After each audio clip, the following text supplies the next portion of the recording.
I recently discussed with an intelligent and well-disposed man the threat of another war, which, in my opinion, would seriously endanger the existence of mankind.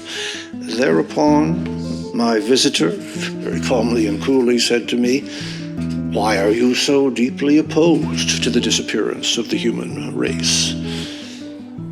I am sure that as little as a century ago, no one would have so lightly made a statement of this kind. It is the statement of a man who has striven in vain to attain an equilibrium within himself and has more or less lost hope of succeeding. It is the expression of a painful solitude and isolation from which so many people are suffering in these days. Unknowingly prisoners of their own egotism, they feel insecure, lonely, and deprived of the naive, simple, and unsophisticated enjoyment of life.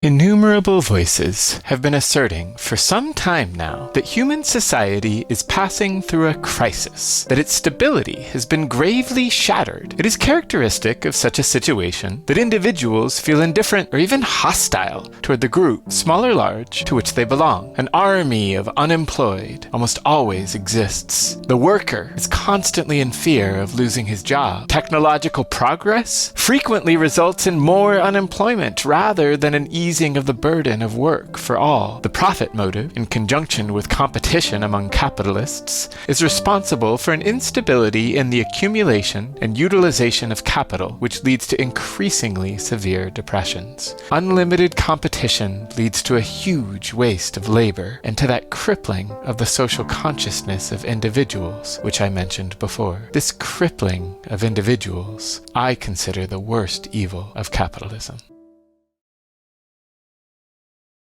I'm convinced there is only one way to eliminate these grave evils, namely through the establishment of a socialist economy, accompanied by an educational system which would be oriented towards social goals. In such an economy, the means of production are owned by society itself and are utilized in a planned fashion. A planned economy which adjusts production to the needs of the community would distribute the work to be done amongst all those able to work and would guarantee a livelihood to every man, woman, and child. The education of the individual, in addition to promoting his own innate abilities, would attempt to develop in him a sense of responsibility for his fellow man in place of the glorification of power and success in our present society. The achievement of socialism requires the solution of some extremely difficult socio-political problems. Since, under present circumstances, free and unhindered discussion of these problems has come under a powerful taboo, I consider the foundation of this magazine to be an important public service. Einstein.